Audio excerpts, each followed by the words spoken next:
Dear students, आज हम poem my mother eight 66 जिसके पोएटेस हैं कमला दास के poetic devices, tone of the poem और वेरी शॉर्ट आंसर क्वेश्चन जो कि रिलेटेड हैं पोएट्री एक्सट्रैक्ट से, उनको हम सीखेंगे।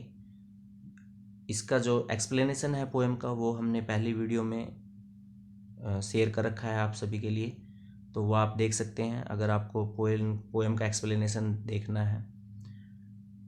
स्टूडेंट्स, यहाँ वेरी शॉर्ट आंसर क्वेश्चन जो हैं वो शेयर करने का जो मकसद है वो ये है कि जब स्टूडेंट्स को पोइट्री एक्सट्रैक्ट आता है, स्टेंजा आता है और उससे रिलेटेड क्वेश्चन पूछे जाते हैं, तो स्टूडेंट्स लेक ऑफ नॉलेज की वजह से क्या करते हैं कि उन क्वेश्चंस के जो आंसर हैं वो स्टेंजा की लाइन को ही लिख देते हैं, जो कि गलत हो जाता है। जबकि हमें कोर आइडिया जो हैं उस क्वेश्चन में जो पूछा गया है वो हमें यहाँ देने होते हैं। तो उसी कमी को पूरा करने के लिए यहाँ कुछ क्वेश्चंस मैं आपके साथ शेयर कर रहा हूँ। उम्मीद करता हूँ कि आपको पसंद आएंगे और वीडियो को लास्ट तक देखें ताकि आप इसका फ़ायदा उठा सकें। तो पोएम है students my mother eight 66, poet है कमला दास और टोन ऑफ द पोएम। कई बार पूछ लेते हैं कि पोएम की टोन क्या है, तो पोएम की टोन स्टूडेंट्स ये वर्ड लिखे हैं सैड, पेंसिव, सोरोफुल, मिलैंकोली। तो चारों जो वर्ड हैं इनका मतलब एक ही है। तो कभी मिलैंकोली भी लिखा मिल सकता है, सोरोफुल भी लिखा मिल सकता है, पेंसिव भी लिखा हुआ मिल सकता है और सैड। इन सभी का मीनिंग एक ही है। The tone of the poet in the poem is primarily A combination of apprehension and detection. Apprehension mean होता है फियर और डिजेक्शन मीन होता है सैडनेस। तो यहाँ कुछ पोएटिक डिवाइस हैं स्टूडेंट्स, देखिए। Ashen like that of a corpse. दूसरा है line pale as a late winter moon. और तीसरा है she was as old age. और आप देखिए इसमें मैंने अंडरलाइन कर रखा है लाइक को और एज को। तो स्टूडेंट्स जिन लाइंस में लाइक और एज ये आपको मिलता है कहीं, तो वहाँ सिमिल पोएटिक डिवाइस होता है और सिमिल को उपमा कहते हैं, उपमा अलंकार हिंदी में आपने ग्रामर में पढ़ा होगा। तो वही यहाँ भी यूज होते हैं स्टूडेंट्स, यहाँ इंग्लिश में उसे सिमिल कहते हैं। तो ध्यान रखिए फिर दोबारा कि जिन लाइनों में लाइक या फिर एज आपको कहीं लिखा हुआ मिलता है, ये पहचान है, कंपैरिजन होता है ये, तो आपको वहाँ सिमिल पोएटिक डिवाइस लिखना है। उसके बाद स्टूडेंट्स ट्री स्प्रिंटिंग, पेड़ पीछे की तरफ दौड़ रहे हैं आप, जबकि पेड़ तो दौड़ते नहीं हैं। तो दौड़ते कौन है? Animals, human beings. तो इसलिए इनको उससे कंपेयर किया गया है, उनके रूप में दर्शाया गया है। ट्री स्प्रिंटिंग, पेड़ पीछे की तरफ दौड़ रहे हैं, तो यहाँ पर्सोनिफिकेशन है। उसके बाद है Mary children spilling out of their homes. तो रूप दिया गया है कि जो बच्चे हैं वो खुशी से बाहर खेल रहे हैं, तो यह मेटाफर हो जाएगा। उसके बाद students all did was smile and smile and smile. तो आप देखते हैं smile and smile and smile repeat है, तो रिपीटिशन हो जाएगा। उसके बाद यंग ट्री स्प्रिंटिंग और चिल्ड्रन स्पेलिंग, इसमें इमेजरी है, इमेजरी मीन कल्पना। उसके बाद स्टूडेंट्स अभी प्री बोर्ड में आया था यंग ट्री स्प्रिंटिंग, तो इसमें मेटाफर जो है वो पोएटिक डिवाइस यूज होगा। तो ये कुछ पोएटिक डिवाइस हैं स्टूडेंट्स, आपको ध्यान रखने हैं। आपको स्टेंजा में कहीं मिलता है और क्वेश्चन इससे रिलेटेड पूछा गया है, तो आप उम्मीद करता हूँ कि आप इसे छोड़ेंगे नहीं या गलत नहीं करेंगे, ठीक से इसको लिख देंगे। अब हम बात करते हैं वेरी शॉर्ट आंसर क्वेश्चन की, जो कि आपकी पोइट्री एक्सट्रैक्ट से रिलेटेड है। और उम्मीद करता हूँ कि इन क्वेश्चंस को आपने ध्यान से सीख लिया, तो स्टूडेंट्स आपको फ़ायदा क्या होगा? आपके पास एक कोर आइडिया होगा क्वेश्चन लिखने का, वेरी शॉर्ट आंसर क्वेश्चन को लिखने का, जो पोइट्री एक्सट्रैक्ट में आते हैं उनको, और इसके साथ साथ शॉर्ट आंसर क्वेश्चन जो आएंगे उनको लिखने का। तो काफ़ी फायदेमंद है, काफ़ी फ्रूटफुल आपको रहेगा अगर आपने थोड़ा सा ध्यान दिया। तो पहला क्वेश्चन है, what is the most likely reason the poet capitalised young trees. तो यहाँ स्टूडेंट्स होगा एनहेंस द कॉन्ट्रास्ट, के जो यंग ट्री जो यूज किया गया है उसको यूज करने का क्या कारण है? तो कॉन्ट्रास्ट है यहाँ पर। कॉन्ट्रास्ट क्या है कि नेगेटिविटी आई उस, मैंने जैसे पोएम में बताया था कि वो अपनी माँ की तरफ देखती है तो उसे लगता है कि हर मदर वाज ग्रोविंग ओल्ड, और तो वो उस नेगेटिव थॉट को हटाने के लिए बाहर की तरफ देखती है। यंग ट्री, युवा पेड़, तो वहाँ एक कॉन्ट्रास्ट जो है वो शो किया गया है। उसके बाद है students choose the option that appropriately describe the relationship between the two statements given below. यहाँ दो स्टेटमेंट्स आपको दी हैं students. The poet knows her mother has aged. Second statement है the poet feels the pain of separation. तो यहाँ दो statement आपको हैं, आपने सही से बताना है कि इन दोनों में क्या रिलेशनशिप है स्टेटमेंट्स में। तो students, the poet knows her mother has aged, भाई पोएट जानती है कि उसकी माँ बूढ़ी हो चुकी, और the poet feel the pain of separation, ये उसका अफेक्ट है, उसकी माँ बूढ़ी हो गई है, ये कारण है। और जो अलग होने का जो दर्द है कि उसे लगता है कि अब उसकी माँ जो है से वो बिछड़ जाएगी, तो वो उसका अफेक्ट है। तो यहाँ जो आएगा इसकी स्टेटमेंट का के अकॉर्डिंग जो डिस्क्राइब है रिलेशनशिप जो है इन दोनों के बीच में, वो है पहले जो स्टेटमेंट है वो कोज है, दूसरी अफेक्ट है। नेक्स्ट देखिए students, choose the option that complete the sentence given below. Just as the brightness of the winter's moon is veiled behind the haze and mist, similarly age has fogged mother's youthful appearance। तो यहाँ बताया है कि जो mother's की जो youthful appearance है वो कहीं ना कहीं जो उम्र है उसने उसको धुंधला कर दिया है। तो इस तरह से सेंटेंस पूरा करना है। नेक्स्ट है students, the narrator compared her mother to late winter's moon. जो नरेटर है उसने अपनी माँ को लेट विंटर मून से कंपेयर किया है, ये हमने पोएम में पढ़ा है। The phrase old familiar act has been used to refer to a fear in this extract. This phrase can also be use to. तो ये फ्रेज जो है वो किसके लिए यूज हुई है? डिस्क्राइब, ये old familiar act, describe a longing one has been aware of. Next students, why was the realisation painful? Because her mother might not live for a very long time. जो poets है उसको realise जो है वो जो दर्द है वो रियलाइज हो रहा है। वो क्यों हो रहा है? क्योंकि उसे लगता है कि उसकी मदर जो है वो ज़्यादा समय तक जीवित नहीं रहेगी। नेक्स्ट क्वेश्चन है question number 7 students, when the narrator looked at her mother again she felt a pang of. तो जब नरेटर है स्टूडेंट्स वो जब अपनी माँ की तरफ दोबारा देखती है तो उसे किस तरह का पैंगमिन होता है? दर्द, मतलब वो नेगेटिविटी जो है वो कैसे क्या है? तो वो है हर फैमिलियर एक्ट, उसका जाना पहचाना दर्द। What was the poets childhood fear? तो पोएट का जो चाइल्डहुड फियर है वो क्या है students? Separation from her mother for ever, कि उसकी माँ सदा सदा के लिए उससे बिछड़ जाएगी। नेक्स्ट क्वेश्चन है question number 9 students, which word has been repeated in the poem why? तो कौन सा वर्ड जो है वो रिपीटेड हुआ है और वो क्यों हुआ है? तो students, the word smile has been repeated thrice in the poem, 3 बार रिपीट हुआ है। लास्ट वाला जो लाइन है स्टूडेंट्स पोएम का, the poet hides her feelings with her smile and she also reassure herself that mother will be fine। Question number 10 है students, in the poem my mother eight 66 all that the poet did was smile and smile and smile, her smile is। तो ये जो last वाली line है कि वो मुस्कुरा रही है अपनी माँ की तरफ देखते, तो इसका मतलब क्या है कि put on to cheer her mother, वो अपनी माँ को खुश करने की कोशिश कर रही है या खुशी खुशी वो उससे विदा लेना चाह रही है। The narrator is only using her smile too. तो वो जो नरेटर है या पोएटस है वो अपनी स्माइल को क्यों यूज कर रही है? कवर अप हर पेन। आंसर है कि वो अपना जो दर्द है उसको कवर करना चाहती है, वो उसको शो नहीं करना चाहती है। व्हाट वाज, क्वेश्चन नंबर 12 है, what was the poets childhood fear?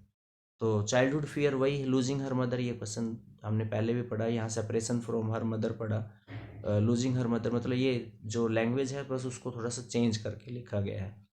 The poets says her mother look play like a. तो जो पोएटस है उसने अपनी मदर जो है उसकी तरफ देखा तो वो किस तरह की दिख रही थी? तो दिख रही थी corpse, look like a corpse, dead body जिसे हम कहते हैं। What were the parting words of the poet? Parting word, जब वो अलग हो रहे थे, वो जा रहे थे सिक्योरिटी चेक के बाद एयरपोर्ट के अंदर, तो उसने जो वर्ड बोले थे वो थे सी you soon Amma. Next question है question number 15, where was the poetess driving to, who was sitting beside her. The poetess was on her way back to Cochin, her mother was seated beside her in the car. तो जो poetess जो है वो driving कर रहे थे, तो उसके बिसाइड में कौन बैठा था, तो जो पोएटेस है वो अपने घर से कोचीन जा रही है, और उसके बिसाइड में कौन बैठे है, उसकी mother. What did the poetess notice about her mother? Her face. Question number 16 है, What did the poetess notice about her mother? Her face looked play and as colored as that of a dead body. या तो इस तरह से लिखेंगे कि उसकी माँ का जो चेहरा वो पीला दिखाई दे रहा है, एस मीन कोई चमक नहीं, उसमें कलरलेस है वो, और look like a dead body or corpse हम कह सकते हैं। या फिर दूसरे शब्दों में अगर इसी को लिखें स्टूडेंट्स, ये ब्रैकेट में जो मैंने लिख रखा है, हर मदर वाज ग्रोविंग ओल्ड, कि उसकी माँ बूढ़ी हो रही थी, ये भी हम लिख सकते हैं इसका आंसर।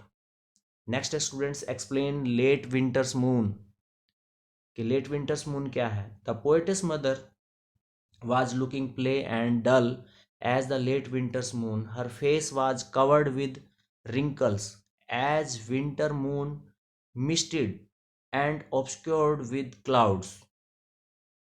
तो लेट विंटर मून का मतलब है कि उसकी माँ जो है वो, उनका चेहरा पीला है, डल, चमक नहीं है, और वो सर्द ऋतु का जो चंद्रमा होता है वैसा दिखाई दे रहा है। Her face was covered with wrinkles, उनके चेहरे पर झुर्रियाँ हैं।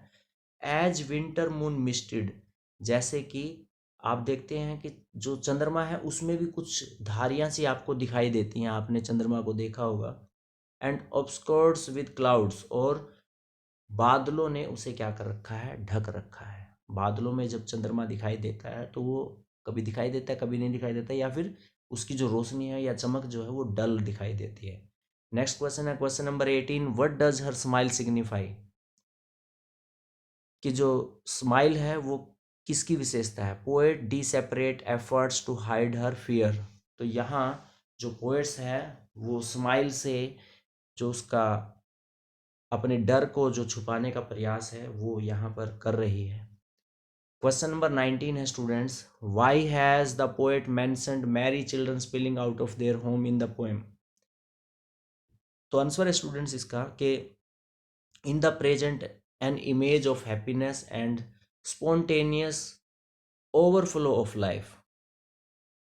तो जो ये प्रेजेंट इमेज है वो खुशी की है। This image is in star contrast of the dosing old mother, और इसके अपोजिट जो कंट्रास्ट है वो क्या है, उसकी बूढ़ी माँ है। हुज एसन फेस, उसका चमकहीन चेहरा, एसन मीन राख होता है, वैसे यहाँ चमकहीन यूज करेंगे, ब्राइटलेस जिसे हम कहते हैं। Looks lifeless and play like a corps, और वो कैसा दिखाई देता है, पीला, और जैसे कि डेड बॉडी होती है उस तरह का। She is an image of aging, decay and positivity. Next question है students question number 20, put that thought away here which thought is being refer to. तो ये जो पुट दैट थॉट अवे है इसको किस में रेफर किया गया है, तो the old age of mother and the relative fear of losing her mother. Next है students question number 21, why did the poet look at the young trees and the merry children. तो answer है students उसका, to distract her self away from the gloomy thoughts of leaving her mother alone at this stage of her life. तो क्योंकि उसकी her mother was growing old, और ये जो दुखद जो थॉट है उसको दूर करने के लिए वो जब बाहर की तरफ देखते हैं तो ये young trees and marriage childrens जो हैं उनकी तरफ देखकर वो नेगेटिविटी से पॉजिटिविटी की तरफ अपने आप को ले जाने की कोशिश कर रही है। नेक्स्ट है students question number 22, the mood presented by the poem is of. तो पोएम का जो मूड है स्टूडेंट्स वो गिल्ट मीन होता है दोषी मानना, और एंग्विश मीन होता है दुख।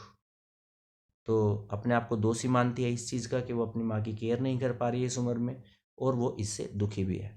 The expression tree sprinting refer to. तो ट्री स्प्रिंटिंग जो है students, tree appears to have a race at the topmost speed for a short distance to the poet sitting in the car। तो tree sprinting का मतलब है कि पेड़ पीछे की तरफ दौड़ रहे हैं, तो क्योंकि कार एक टॉपमोस्ट स्पीड पर दौड़ रही है और एक शॉर्ट डिस्टेंस से पोएट जो है उन पेड़ों को देख रही है, तो वो ऐसा लग रहा है जैसे पेड़ जो है वो पीछे की तरफ दौड़ रहे हैं। नेक्स्ट क्वेश्चन है students, question number 24, where was the poet heading to. तो पोएट कहाँ जा रही है?